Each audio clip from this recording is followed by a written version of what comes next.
see you guys there. I'm sorry, I'm so embarrassed.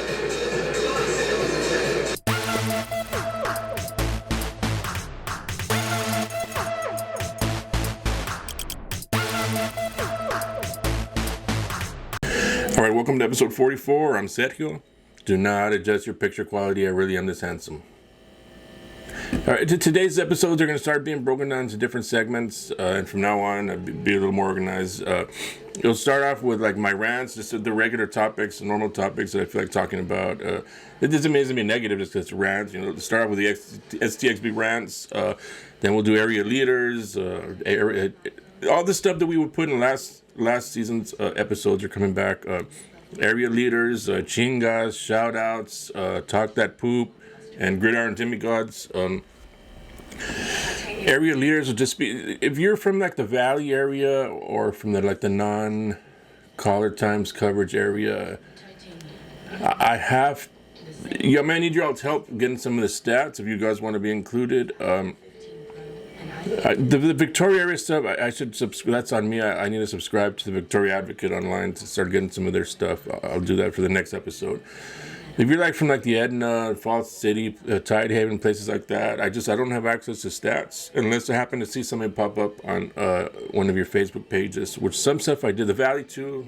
That includes the Valley. If you're from the Valley watching this early in the episode, I did include you guys at least in the CHINGAS episode. In the CHINGAS segment, excuse me. And I want to start including the Valley a lot more, and everybody else. It's not just direct coastal Bend area, areas that are around us. But I'm gonna need your all's help. If you're from any of those areas as fans, I need your all's help in that. So there was some Valley stuff in the CHINGAS segment. I think in the Gridiron Demigods, I did get a hold of one guy from the Valley. I'm sure there's more than one, but that's from the stats that I've gotten from the Valley area. It's just I got one guy that got to be included. I think there's Edinburgh. We'll get into that later, but these episodes are going to start off. This is just my rants, stuff going on through it. Since the last time I filmed an episode, stuff I feel like talking about. Hey everyone! Come and see how good I look! I look good. I mean, really good. The TM thing, the whole TM thing going. I talked about them in the last episode, how they were 2-0, now they're 3-0. It's still good things going on in TM, man. It's worth talking about programs like that. They do what they got to do to improve the program. They're 3-0 now. They have West Oso. I think it's a Thursday game. They have West Oso tomorrow or today. If you're watching this, it'll probably be Thursday when I'm going to try and put this out. I'm going to try and edit this tonight as I'm filming this Wednesday night, so I can put it out by Thursday morning, because I'm not going to have time to edit this tomorrow, because I want to go and film the Kingsville-London game in Kingsville. Excuse me. But that's a good thing going on with TM, man. They got the 3-0 start. They have West Oso. No offense to West Oso. TM's going to be 4-0. They have Kingsville. Then they have Kingsville after West Oso. No offense to Kingsville, but TM's likely going to be 5-0 after that. Then La Feria after that, likely to be 6-0. I just wanted to mention, this is going to be, TM's likely going to be 6-0 going into the Alice game, which will be their toughest opponent up to that point. And it'll be a game in Tuloso. I feel like that has a potential to be a nice atmosphere, especially for Tuloso-Midway fans that have been wanting to win for such a long time. I think TM, for those of you that don't know, TM still has 0 playoff wins ever. Damn! They're going to get a playoff win this season for sure, at least one. You had coaches like Coach Villarreal as your defensive coordinator, came over he was the defensive line coach at Corpus Christi Veterans Memorial. I don't know him intimately, personally, anything like that, but you can tell things about certain people's personalities that they're going to be able to make a change somewhere. So there's stuff going on at TM, man. They've got a chance to go 6-0 with Alice going into town. In that week 7, well, probably I guess you would call it week 8 game, because that's 6 games plus all the teams a week off by then. That has a potential to be a really great atmosphere, man, with the new field they got there, the new scoreboard. And TM has always had a good student section. It's what I've always liked about TM. TM's one. The Alice student section has never really been that good. That's why I notice my alma mater, Alice, because that's why I notice other people's student sections when they're good. Programs like Calallen and Ray always seem to have really good student sections. Tuloso-Midway too would always, even during their down years, seem to have really big, nice student sections. So that's going to be a good one, man. Shiner at 0-3, I knew it. I called it before the season, man. I said Shiner brought back next to nobody, man. If we doesn't have a cakewalk to probably round 5 again this season, I'm not saying that's where it's an end for them, but yeah, Shiner was going to be their only competition. Three Rivers looked like they might give Refugio and Shiner a game with Three Rivers bringing back 20 starters, but then they lost to Falls City. Wasn't expecting that, man. They blew out Falls City last year, and then they brought back 20 starters. I think someone had said in the comments when I talked about that game that it's not that simple, that Three Rivers lost a couple of kids for, I don't remember what reasons, but a couple of their starters ended up not playing this season. It's still something that catches your eye when a program like Shiner starts up 0-3. Can you imagine if we're starting off 0-3, like it would catch your eye, man? It's something interesting, but it's three losses to three really good programs. I think their last one was to Poth. They lost last week to Poth, like 30. But I think all 3 games, I'm lying, 2 of them are blowouts. The one to Poth is a blowout. The first game of the season, I don't remember who was 2. Then they lost to Vanderbilt Industrial by like a touchdown in week 2. Still, man, seeing Shiner at 0-3 is weird. San Diego at 3-0. It's not just that San Diego is 3-0, but you kind of knew. I mean, I don't know why nobody's really talking about. I don't even remember if I was talking about it. San Diego was going to bring back 16 starters, 8 on offense and 8 on defense.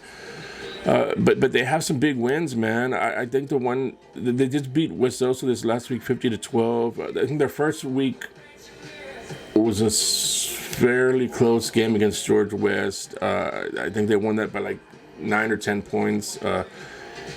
But then week 2 they blew out Kingsville, man. Kingsville 28-7, and I'm not. First of all, Kingsville has another program that has good things going on with them, like a Tuloso-Midway with the coaching change there at Kingsville, Ruben Garcia and the staff he brought in. So hats off to them. It's not a knock on Kingsville, but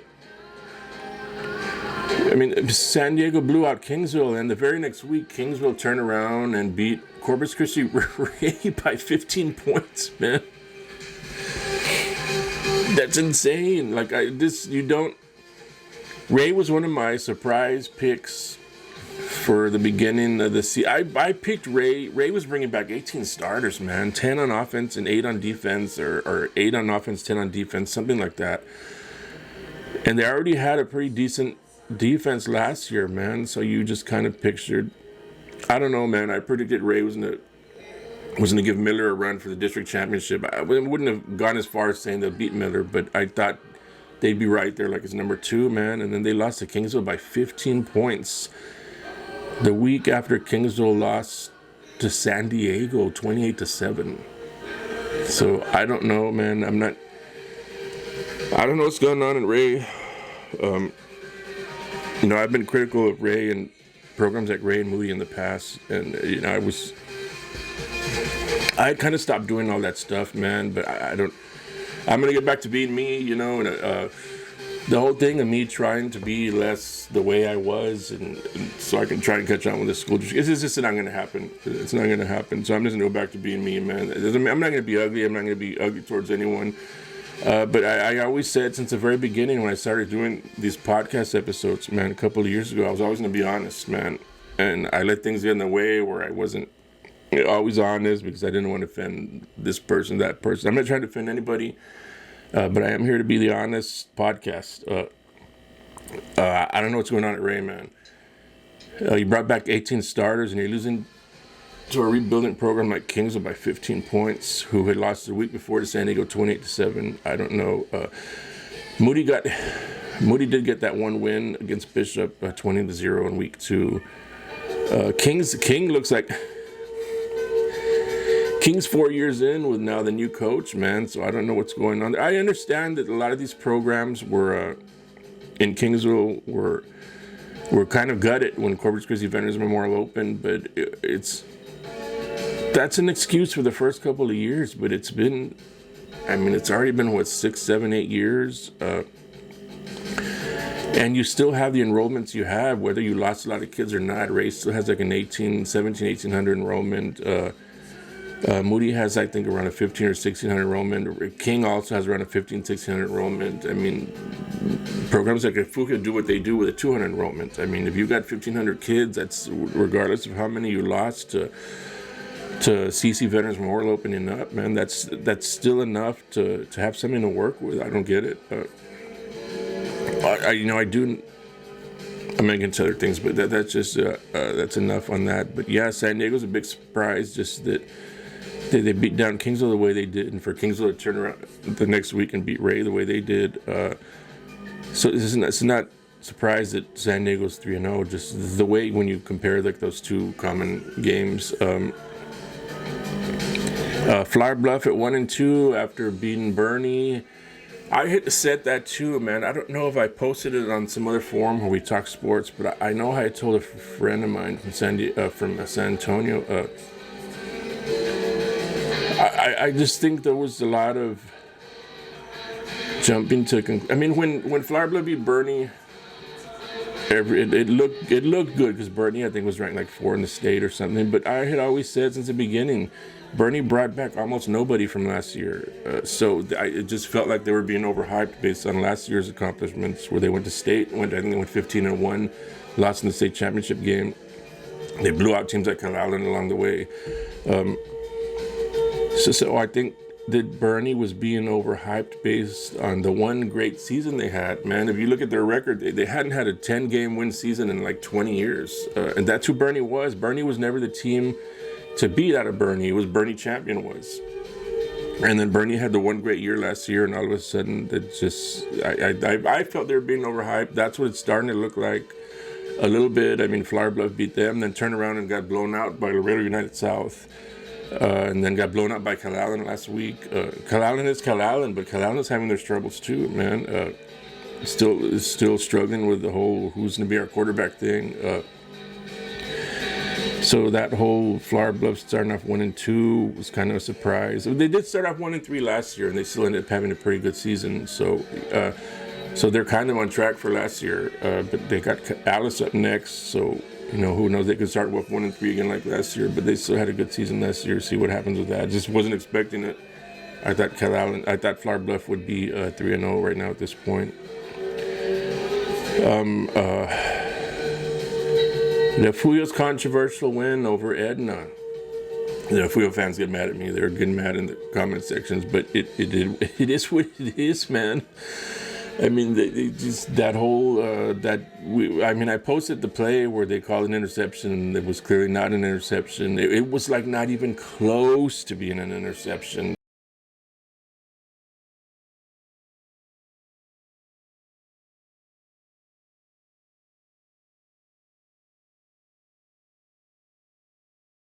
Where you do start to wonder when you see the Edna fans complaining about cheating. I mean, and it was a Corpus Christi crew reffing that game, from what someone had commented.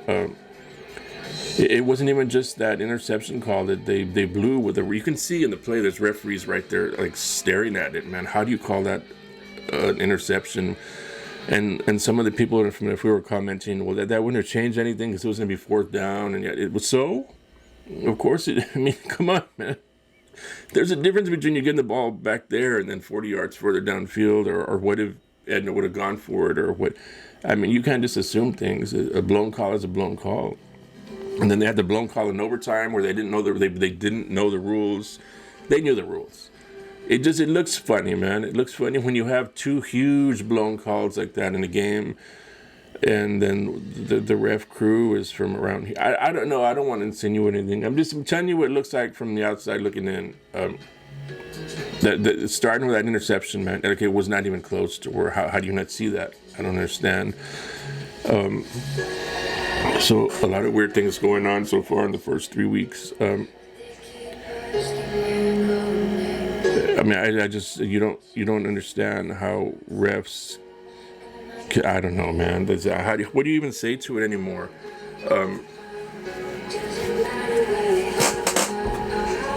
I don't know what your all's thoughts on how things are going around this area. PSJ North, I always want to mention them because they have a couple of fans on the page. A lot of Valley people do participate more than I expect and start including them more. PSJ North, man, for those of you that team that blew out, the Laredo team that blew out Flower Bluff, I think 46-26. The very next week they turned around and were blown out themselves, 35-0 by PSJA North. That's going to be a hell of a game, man. If it happens, you just assume things are going to happen. PSJA North and Miller meeting in the playoffs again. It was here in Corpus last year. I think it was at Cavanis. So I think if the rules are still the same with how UIL does stuff, the rematch should be in PSJ in North this time. If you haven't seen their stadium, they have a really nice stadium and scoreboard, man. And then the Valley fans are just crazy supportive.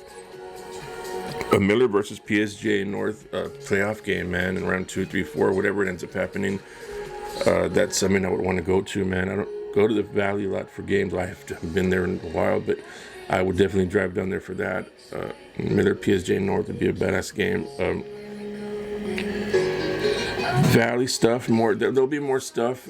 Is like I said, man, if any people watching are from the Valley, message me stuff that you want mentioned, man. Y'all gotta help me out because I don't have access to a lot of, it's just not as easy to get access to your all stats and this and that the way it is here. We're just subscribed to the Caller Times and the Texas Longhorns, big win over Alabama. You had your chance, Aggies. You had 10. 2011, 11, 12, and it's ended up being 12 or 13 years they had without Texas to make a name for themselves in that conference, man, and they couldn't do it, man. The Aggies got blown out by Miami on the same day Texas blew out Alabama. I don't know. It's just the Aggies are what they are. People keep waiting for something to happen, and they thought something big was going to happen because they got Jimbo Fisher. This is who the Aggies are. This is who they've always been. They had a lot of attention on them when Johnny Manziel was there because that dude was, for sure, that dude was great, man. Wanted to be a Longhorn. Mac Brown didn't want him as a quarterback, so he didn't go to Texas. So even that Aggies only have because of a mistake by Texas' head coach. But that's who the Aggies are, man. I don't know why people expect more. You're 8-4, 7-5 team. You actually win more in the SEC than you did in the Big 12. So for all the horse shit talk about the SEC this, SEC that, gauntlet this, gauntlet that, your conference carried by 2 programs, man, Alabama and Georgia, and that's it. And even Georgia is just recently.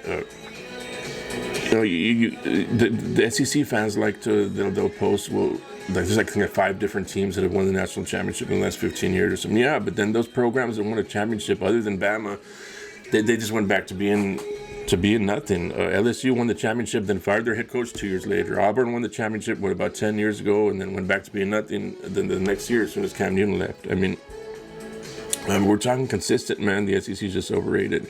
Texas and Oklahoma are going to go in there dominated. For sure, Texas is, man. The way they just pushed Alabama around the other day. Last year, too, they only lost by the 1 point without their quarterback, or they would have won that game, be probably even worse than they won this game. So Texas is just going to go in there and they just need to be consistent, man. You can't beat Alabama and then turn around and start losing some of the games like they lost last season. But Quinn Ewers is turning out to be a little better than I thought. I was one of the guys that was like, they put Malik Murphy in, man. That's just enough with that guy. He just has no leadership quality, no nothing. He showed a little bit more life with the intangibles against Alabama, a little more vocal and talkative and showed some personality. I mean, that's what you need as a quarterback, man. Your players aren't going to follow you, man. You can't just be a stiff up there. You got to have leadership qualities. Cowboys beat the hell out of the New York Giants 40-0. It's going to be a good season if you're a Cowboy Longhorn fan. Their offensive stats aren't that great, though. That's the only negative. It's just they got a lot of help from the defense. But either way, it doesn't matter. It's how does your team win? It's the whole team counts, not just the offense. If your defense can score or help you score, set up scores, whatever. 40-0 is 40-0. How about them Cowboys? So just hope it keeps up, man. You Texan fans, I mean, maybe next year. Maybe next year, Texan fans. Maybe next year, Aggie fans. We'll see what happens, man. But it's fun. Anyway, I'm going to start getting into the other segments. And then at the end of the show, I'll go into a few more rants. So that's it with my XTXB rants. This is how all the episodes are going to be now. We'll start off with stuff like this, stuff I just feel like ranting on. I'd rather rant on stuff you want me to rant on, but you need to participate. When I make my posts that I make saying, hey, this is what I'm going to talk about, or I'm going to film an episode tonight if you guys want something mentioned or talked about, you know, that and you all hit those share buttons, man. It's because these segments are going to be, some of these segments are going to be just not me ranting. It's going to be about the players, you know, let them have themselves mentioned on shows that get a lot of views. You know, don't do it for me, do it for the young people, man. You know, hit the share buttons, you know, especially if you know somebody that gets mentioned on here or from a program or a player or whatever. You know, those kids see themselves mentioned, and they rather see themselves mentioned on an episode that got 10,000 views, not 1,000 views. So hit the share buttons, hit the like buttons, comment about stuff you disagree with me on. I'm not going to embarrass you. I'm just joking around. But yeah, so that's it for the beginning segment of the STXB rants. Now let's get into the area leaders.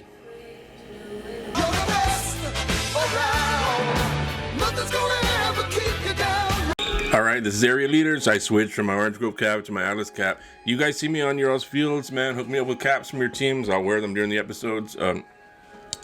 Area leaders is just something to get. Like I said, this is why you should share these episodes, man. Let the kids see their names being mentioned on something. That's all this is, man. The top 3 area in each category, you know, the main stuff: rushing, passing, interceptions, tackles, receiving. It's stuff it's all stuff compiled mostly by Caller Times, and then there's other sources, but mostly Caller Times, man. You can get all this stuff off Caller Times. So this stuff is where it's like I'm not including the Valley really, because it's just I don't have access to your all's numbers. If you're any of you are watching from the Valley, man, hook me up with some numbers, man, and I'll mention them in the next episode. Or it doesn't even have to be next episode. I'll make a quick video just to talk about whatever. You know, this isn't a set thing where I can only make one episode a week, even though my lazy ass has been only making. I haven't made one since last week, and I said I was going to do 3 a week. But let me know. So if you're from the Valley or from up a little bit further north of here, where I include you, like Tidehaven, Falls City, places like that, but I don't have access to your stats, or if your coaches are watching, you want to hook me up with stats, welcome them, man. But the area leaders, rushing 5A, 4A. Luke Medina at Calallen has 447 yards and 5 touchdowns.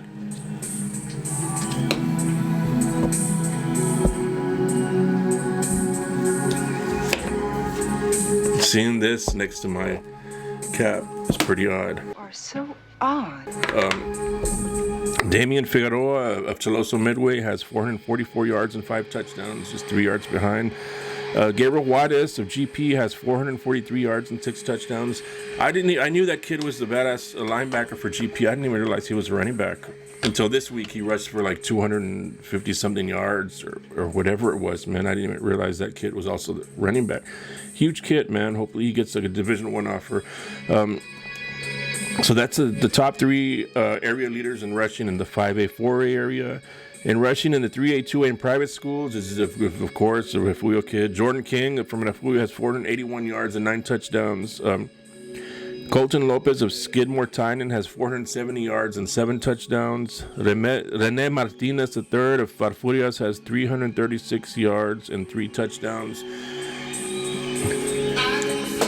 I missed out on the first 2 weeks of doing the Gridiron Demigods, but I remember him. I think he had over 200 yards that first week of the season. So it's I thought he had a little more yards than that by now, but that's still good, man. 336 yards and 3 touchdowns. Area leaders in passing in the 5A, 4A. Trevor Long, of course, from Miller, 991 yards and 16 touchdowns already in 3 games. Aiden Jacobson of Ingleside. Ingleside's a team that's really good this year. Again, also, I need to start covering them a little more. He has 889 yards and 14 touchdowns. Jaden Paliseo, Flower Bluff, has 858 yards and 8 touchdowns. Passing from the 3A, 2A, and private schools, top 3. Caden Solis of 3 Rivers has 596 yards and 5 touchdowns. JJ Acosta of Taft has 585 yards and 5 touchdowns. Keelan Brown of Refugio has 564 yards and 6 touchdowns. There's always a bunch of Refugio kids on these lists, man. Respect to Refugio, man, regardless of what your fan base thinks that I think of you. It's all in good fun, man. Some of these segments, too, like the CHINGAS that's coming up next, you can look at it as disrespect to the team that got the chinga, or you can look at it as a glass half full, as the respect towards the team that gave the chinga.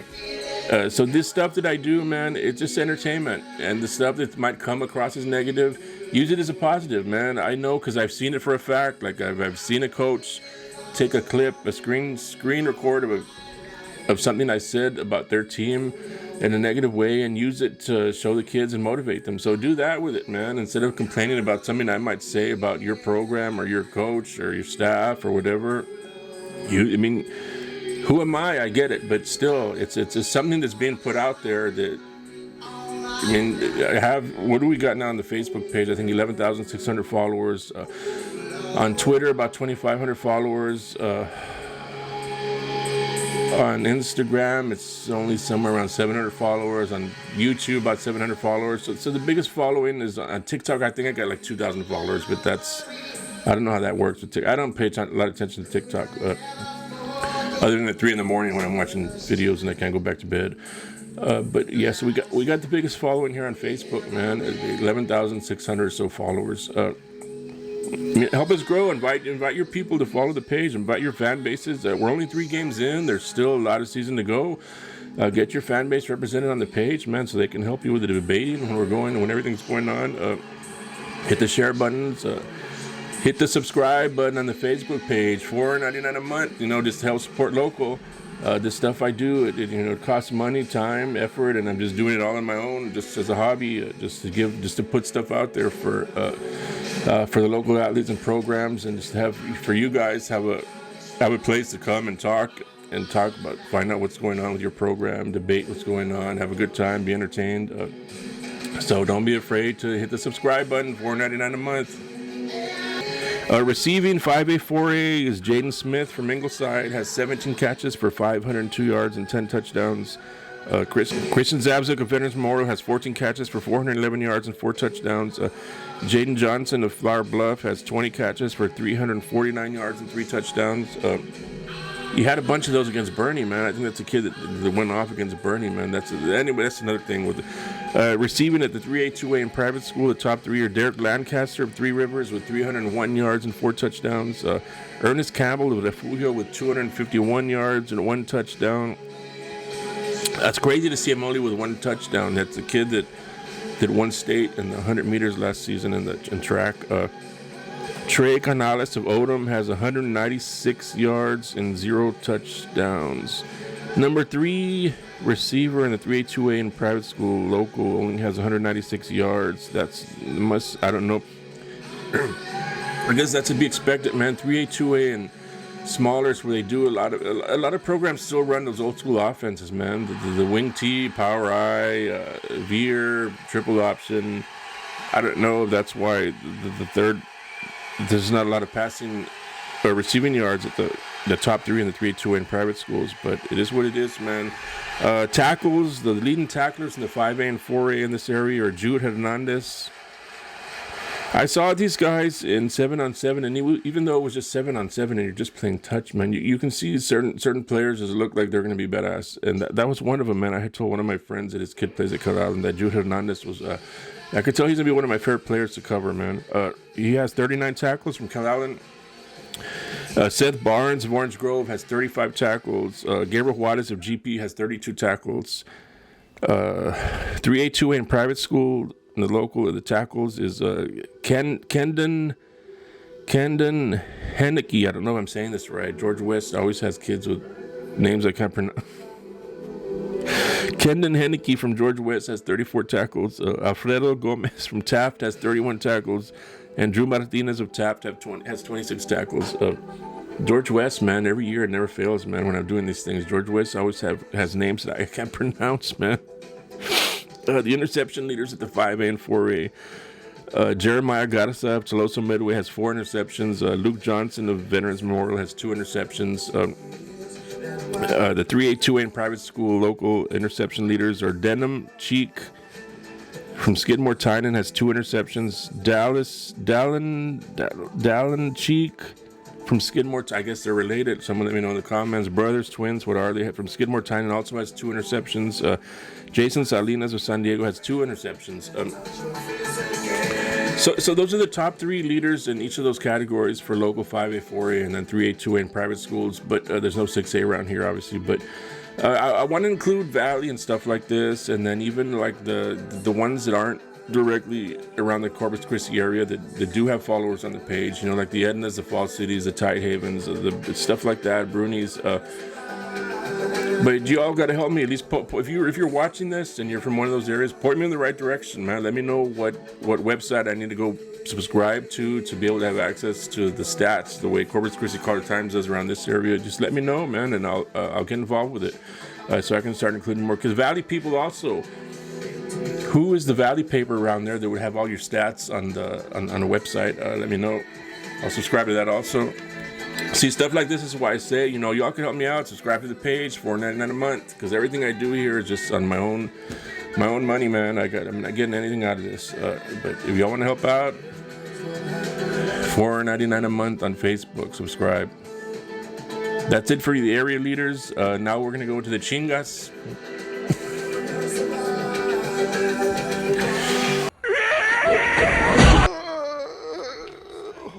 Who that?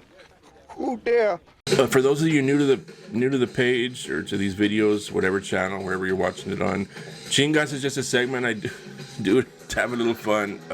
I just rattle off some of the scores that were like big time wins. You know, if you won or lost, either way, whatever, by about 5-ish or more touchdowns, you're gonna get mentioned in the Chingas, man. And so this is where I got to get some Valley teams involved because it's easy to just look up scores. But and then this area in the Valley, yada yada. Ingleside gave a Chinga to Rockport Fulton, 43-14. Rockport Fulton, man, is struggling a little bit. I think all 3 of their losses have been Chingas, but I didn't do any of that for the first week 1 and 2. 3 Rivers gave a huge Chinga to Taft, 67-7. A lot of things going differently there at Taft since the coaching change. I don't know. I mean, they still brought back a decent amount of starters where you wouldn't think anyone would be beating them. At least not anybody local would beat them 67-7, man. But at least on 3 Rivers end, it looks like they found themselves. Falfurias gave a Chinga to Monte Alto, 54-0.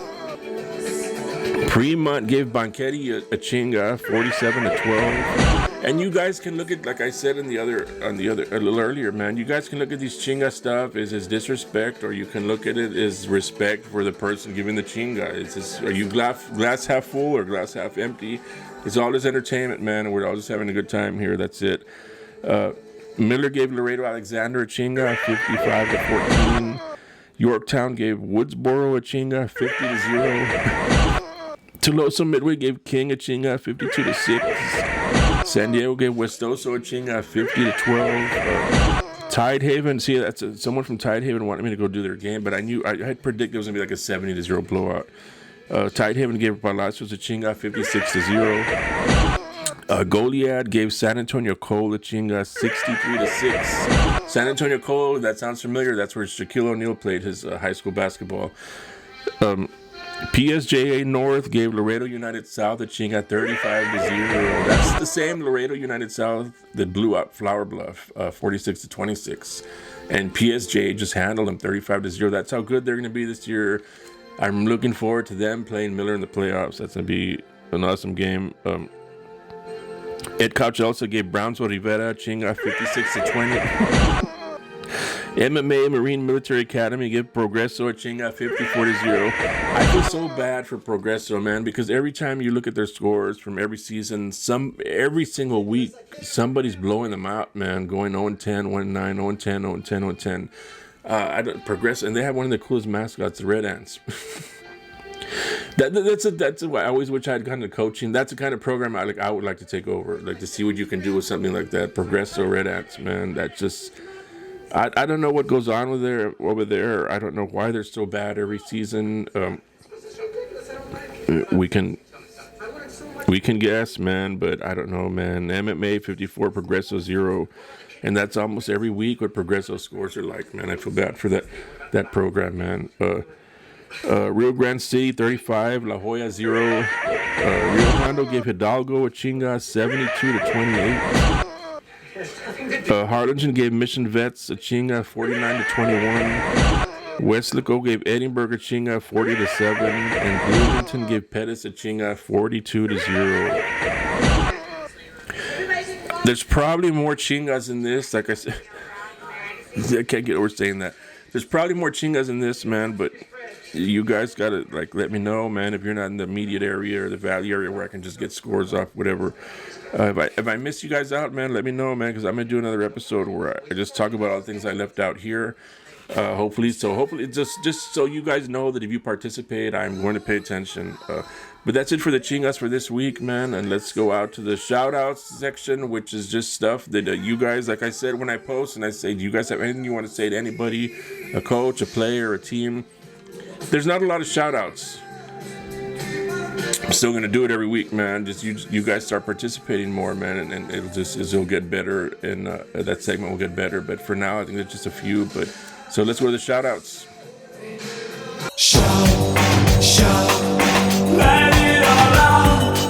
All right, let's get into the shout outs. Thank you guys. I think 3, 3, 4, 5, 6. Thank you guys for participating. Those of you that do, I wish there was a lot more than 6 comments, but that is what it is for now. You guys want to send shout outs to your kids, their players, your teams, anything you might, the words of encouragement to your team, your program, whatever. Let me know about it, man. We'll mention these on every episode. Ana Trevino says, I just want to congratulate the Beeville Trojans and good luck Friday. Thank you.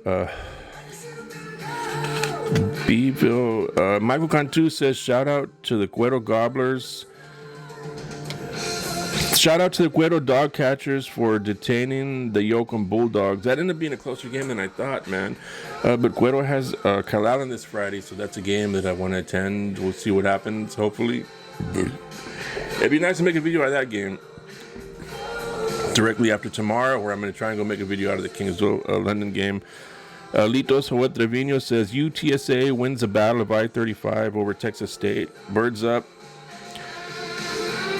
That was a good one, man. I mean, that's a good win. I mean, Texas State isn't anything special, but they did beat Baylor the week before. For those of you that don't know, Texas State did beat Baylor. So UTSA beating them is a good win. A&M Kingsville is still undefeated.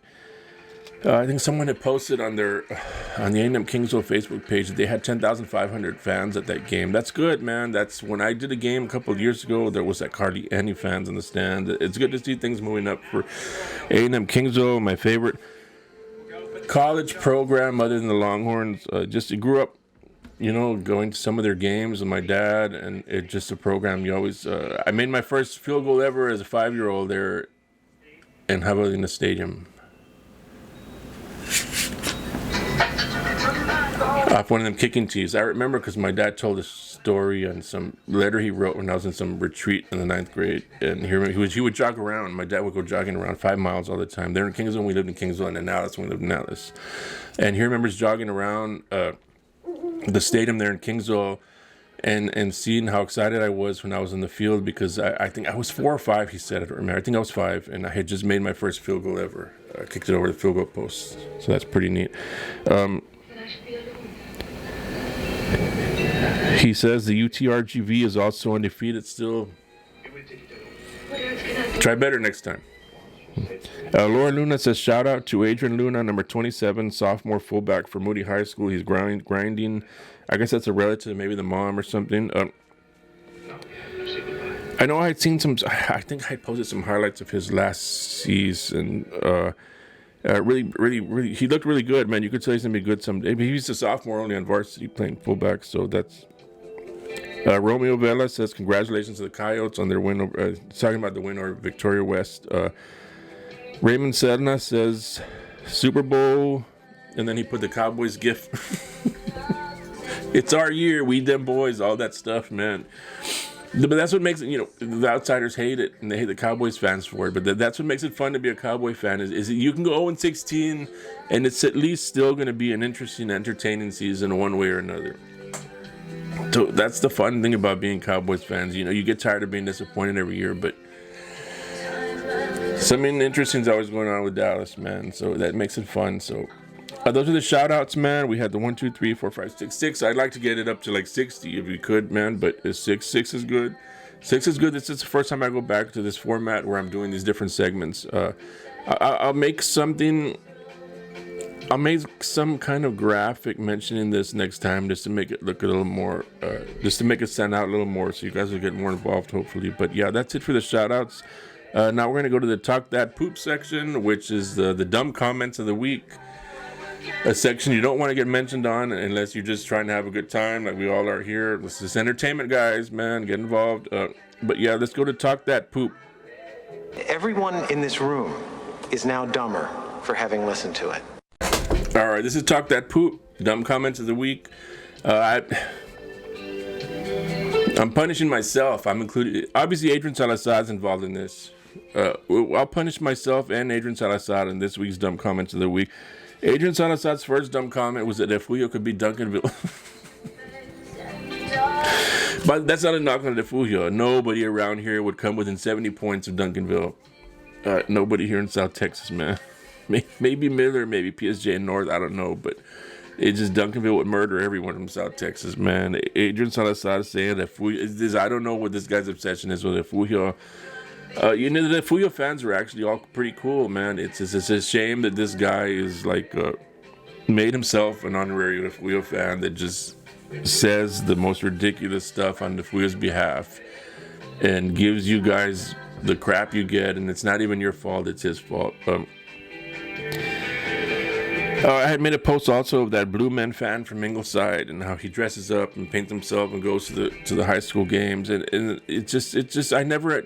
One of the things I was mentioning is how I never understood why people will do that for college and pro teams that they never played for or attended, but they won't do that for their own high school alma mater. I can say I did it, man, because I did it a few years ago at a GP game. I went with a Coyote mascot uniform. So I just never understood why people will go all out and do that for college and pro teams that they never played for, colleges they never attended, pro teams they never played for, but they won't do it for their own high school. I guess there's some kind of, you just get out of those unwritten rule things, man. You only live once, man. Maybe there's some kind of unwritten rule where you don't do that at the high school level, or you make yourself look bad. Who cares, man? I don't care. I went dressed up before. I do what I want at high school games. If I wasn't so fat, I would buy me one of those spandex Bernards things and show up the games. But Adrian's comment was, I said, why don't more people do this? And he just commented, because it's stupid. No, Adrian, you're stupid. It's about the players, man. I mean, what would the players think if they saw fans in the stands dressed up the way they dress up? The fans dress up for NFL and college games, man. I think that would be a good thing, man. I wish more people got into it. I know there's no beer involved at high school games, but you don't need beer, man. You can drink before the game. That's how good and escort out of 2 stadiums. But anyway, and the other thing that I was going to put myself on this, enjoy it because it's rare I say anything wrong. I was going to put myself on it for my first 2 weeks predictions of the Colorado Buffaloes game. I predicted TCU to beat the hell out of Colorado, man. And I think most people probably did too. I mean, unless you're a Deion fan where you got your head delusional and you're just going to pick him no matter what. It wasn't you. From what we had seen with the Colorado and the behind the scenes stuff, that their players just look so small, man. I think my friend Marcus Levo was saying or posting that they got enough. Whoever their offensive coordinator is, I haven't even paid attention. He does the whole Art Brown system, so that could do some explaining of it. But and then I predicted Nebraska to beat them also. Nebraska at least had the defense going, even though they lost to Minnesota. So I got those two wrong, man. I was wrong. I was wrong on Deion in Colorado. You happy, Marcus? And they have Colorado State up, so they're gonna go 3-0, and like the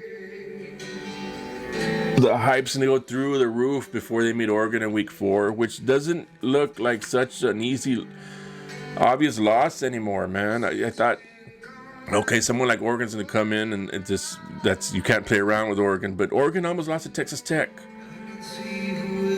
if Texas Tech can almost beat Oregon, I don't see why Colorado probably can also. But then the week after that's USC, and that's, I think, when reality will set in a little more. But then again, USC doesn't play defense, so you never even know anymore. I mean, it's crazy what's going on in Colorado, I guess you can say. I'm not going to start buying the hype. They haven't played like a badass team yet, but it's when you break it down the way I just said it. I mean, Oregon almost lost to Texas Tech. USC doesn't play defense. And those are probably the two best teams on Colorado's schedule. You know, the Pac-12 is probably the best conference in college this season, man. It's not the SEC, that's for sure. Despite the ESPN SEC hype, Pac-12 is probably the best conference in college football this season. But programs like Oregon State got really good last year. UCLA, Washington, Utah should have Cam Rising, their quarterback, back pretty soon. They'll start putting off more on offense. But so Colorado's schedule is not easy, man. That's why a lot of us predicted them to go 3-9 or something. It wasn't about like hate or hating this guy or that guy. But yeah, so I was wrong on that. You know, Colorado. Who knows what can happen now, man? When you got kids like to where they're believing and they're just in that zone, man. There's something about being in a zone that it's just. Anyway, who knows, man? But that's so. Only me and Adrian made the Talk the Poop section for this week. We'll see how it goes, man. We'll see. This is starting to get heated up with the district races here coming up pretty soon in high school. So the comments should start getting ridiculous again. So we'll see how it goes next week. But that's it for Talk This Poop for this week. Next up, we got the Gridiron Demigods. For those of you that are new to the page, that's like, I don't even remember what our standards were last season. You got to have, as a quarterback, you have to have like 400 yards passing, running back 200 yards rushing, receiver 200 yards rushing. As a defender, like it has to be something crazy, like 3 interceptions in a game. But you can bypass all those things if you have, I think, 5 touchdowns in a game. So as a quarterback, if you only have 200 yards passing, but you have 5 touchdowns, you'll make the Gridiron Demigods. But so yeah, we're gonna bring that back also. So the next segment is Gridiron Demigods.